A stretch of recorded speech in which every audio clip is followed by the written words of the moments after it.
I'm going to talk about today how I learned Spanish as an adult to a C1 level. So I'm just going to get into my history with Spanish. So I technically started learning when I was in middle school, but I took one semester of it when I was in the 6th grade. So I was like 12 years old. And we learned like numbers and how to say como estás, but nothing super crazy. So I took French when I was in high school for the first 2 years of high school, and then I took Spanish for my junior year of high school, but to be honest, I literally skipped almost every single class. Like, I was not about it. So for all intents and purposes, I started learning Spanish when I was 19. Technically 20 was when I really started taking classes for it, but I started to do my own independent study when I was 19 for Spanish. Then when I went into university, I switched my major a couple of times, but my major in university is Latin American and Iberian studies. So not specifically just Spanish classes, but I was able to take a lot of Spanish classes with that major. So, that being said, I went on 3 study abroads. That's crazy. 3 study abroads twice in Spain and once in Puerto Rico. And then right now I'm in Colombia. So I've been steadily trying to keep my Spanish up. But anyways, so let's just get right into the tips. So for my first tip is to understand your motivation for why you want to learn Spanish or any other language that you're trying to learn. So for me, I always just wanted to learn another language. I really wasn't dead set on Spanish when I was deciding on what I wanted to learn. I really am interested in Portuguese. I'm really interested in Arabic and Italian. Greek would go crazy, but out of all of them and for the amount of classes that my university offered, Spanish was the most accessible and the most useful for after graduation. Because I also am got a little travel bug, so I've always really wanted to travel. And in terms of ease of traveling, a lot of the places I wanted to go speak Spanish. So I also was just kind of wanted to prove to myself that I could learn another language just for, the competition against myself. But I don't know, I also think that learning another language kind of makes you more of a person in a way. It makes you more dimensional. There's suddenly another side to you. You have a new personality in a different language. I don't know, I think that it just makes the world become a little bit more clear. Maybe it makes it a little bit more confusing, which also makes it a little bit more clear. But anyhow, I don't know, I think that to learn another language is an enriching experience as a human being, because our language as we know it is very unique to us. Anyways, I digress. So, understanding your motivation is very important to keep you motivated to learning Spanish or whatever language it is you're trying to learn. So, my second tip is to don't try to translate per se. And it's what does that mean? What are you talking about? I don't try to translate. But what I mean is that when you're a baby and you're learning a language, there's no translation. You're just understanding these concepts, which is just our mouths make sounds, and suddenly those sounds mean something, which is kind of trippy.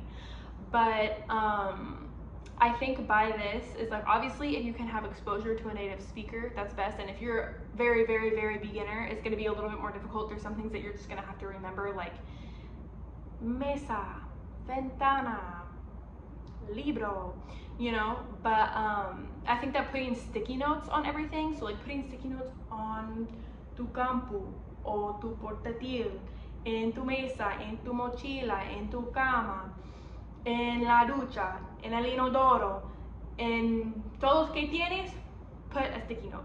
So it will help you remember, and you'll associate that in Spanish, if you get what I mean.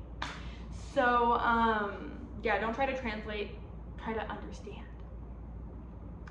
So for number 4, I think is really important for learning a new language, or honestly a lot of new skills in general, is just letting yourself feel stupid. Because I think that learning a new language is very humbling. Like, I would consider myself semi-smart in English, and learning a new language is like, you don't know anything, you sound like an idiot, you look like an idiot, you know what I'm saying? Like, it's just learning how to like babble like a baby babbles.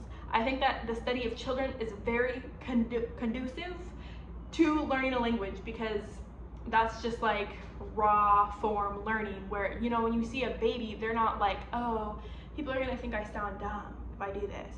They're just so having that same like baby mentality is like, you know what I'm saying, just make weird sounds with your mouth. But yeah, and like learning to laugh at yourself, because oh my gosh, I was doing a job interview and it was for a bilingual position, and so they were doing like a bilingual test to make sure I wasn't just lying. And so one of the questions, it was talking about like, ¿qué piensas acerca de microondas? So it's like, what are your thoughts about microwaves? And maybe it wasn't exactly that doesn't make any sense, but it was about microwaves. But I didn't know what the word for microwave was, so I heard microondas and I was like, oh, pues, verdad, yo no sé mucho acerca de los microondas, pero yo creo que son muy interesantes y me encantaría aprender más, porque yo creo que puede ser muy aplicable a la vida. About a damn microwave. So sometimes you just have to laugh at yourself, because it's like, you know what I'm saying? You're gonna sound dumb. But with that too, just like speaking really slowly, because when I was first starting to learn, or not first starting to learn, maybe when I'd been in Spanish for like a year, I was like, okay, I already want to sound like a native. I don't want to sound like a gringa, you know what I'm saying? Like, and so obviously I don't think like people in Spanish speak really, really fast, but I think any native language is going to speak really, really fast. And that's going to come with time, but don't worry about speaking fast and trying to sound like a native. Like, just getting the words first, you know, like, you know, maybe you can do a little bit better than like, tengo una pregunta. But you know what I'm saying? Like, if you're conjugating. If you're conjugating in your head, and you know what I'm saying? Like, just take it nice and slow. You don't need to be bada bing, bada boom, bada boom immediately. It's more important to be accurate than to speak quickly. At least that's, you know, maybe not an issue for everybody, but that was an issue for me. So my fourth tip is to invest money into the language. And this might be a little like, whatever. But honestly, like, that's what's gonna keep you disciplined and motivated. Maybe if you don't, you will stay disciplined, but I think that putting some money into the language, that's really gonna keep you motivated, because once you're putting money into it, like, it's serious. You're down and dirty, you're about it. So when I was 19, before I had, because I took a year off from school, so I wasn't in school, but I knew I wanted to learn another language, and so I downloaded Rosetta Stone, and it was like $200, I think, but you literally get all of the curriculum for all of the languages for life. I don't know if it's still the same price, that was a few years ago, but that was a really good deal, like $200 for all of it. So I was on my grind. But it's also like to set reminders on your phone, because the thing is like, learning a language is hard. You're not going to be able to learn if you're not putting the work in. You're going to get out what you put in, and like, it's grueling, it's exhausting, you feel stupid. Maybe after a long day of work you don't want to, you know, like, I feel you. But that's like, oh my gosh, I was taking this one class and it was so killer, but mind you, I had failed my Spanish 301 class, and at my university that was like $2,000. That was a $2,000 class when I added it all up. I'm like, I cannot make another $2,000 mistake again. You get one of those in you. You know what I'm saying? You can't do that twice. And so this class was and it was a translation class. And oh my gosh, it was so much work. There was so much homework. And I was just like, this doesn't make any sense. My brain hurts. I don't want to do this. But then afterwards, like, my Spanish literally got so good after that class. And so it's like, if it was just me and I wasn't taking that class, my Spanish probably would not be as good as it is now, because that was like what really pushed me. That's like the second time I was taking Spanish 301, and I was like, I do not want to fail another class. And so it was like, yeah, I was taking like 15 or 16 credits, and I was working 30 hours a week at a restaurant. Like, I did not want to do it, but Mama had to make it work. Mama made it work.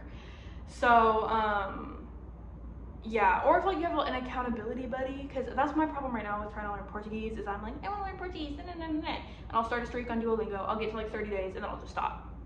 So what Mama needs to do is, I'm about to be in Brazil in a couple months, so I want to sign up for a language class in Brazil, because that's how you get it in, that's how you do it. So yeah. And then with Duolingo, I honestly think Duolingo is pretty helpful, especially with subjunctives, and there's like certain things where it's like desde versus desde que. Like there's certain areas of Spanish that Duolingo I think is really, really helpful. But Duolingo can't be your only avenue of learning the language. You need to be doing Duolingo and separate vocabulary work, separate conjugation work, or you know what I'm saying? Like if you're working in the past tense, the present tense, building sentences, whatever it is you're doing, it can't just be Duolingo, because there are 4 aspects of language, and it's writing and reading, listening and speaking. And so you need to be hitting all 4 of these aspects to be completely well-rounded in a language. So with Duolingo, for the majority of the time, you're just reading, maybe doing a little listening, and you know what I'm saying, picking out the little bubbles, but like it's definitely, it's helpful, but you need to do it in conjunction, whatever. Do it with something else. It can't just be Duolingo. Yeah, that's like another tip. Spanish dictionary, super, super good. Like if you're looking for the like past preterite, present, past imperfect, subjunctive, whatever it is, Spanish dictionary is your girl. Super, super useful. I also like to use songs to help. So for me, there's a lot of irregulars, not a lot, it's not like English level of irregulars, but in Spanish there are some irregulars. So words that have Greek roots instead of Latin roots that typically end in ma, like poema, problema, you would think they would be feminine because of the A ending, but those ma words are actually masculino. So I like to say masculino. And sion, that ending, like situación or natación or whatever, I can't think of any words right now, but sion femenino, masculino, things like that, those help. So even now, because that's something that I do, like sometimes I'll say la problema, and it's just practice, being slow, thinking about what you're gonna say before you say it.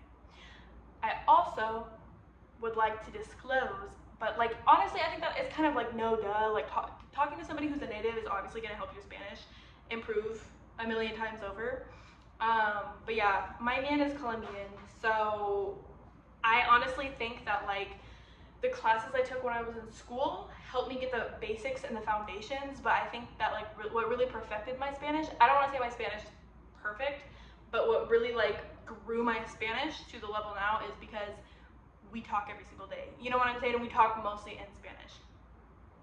So, you know, you can find yourself a little Colombian boo or whatever regional boo you can find to practice your language. I think that that is going to be one of the most, if not the most, helpful tips to learn Spanish. Yeah.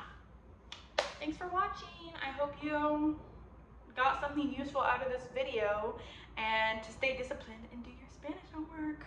Bye!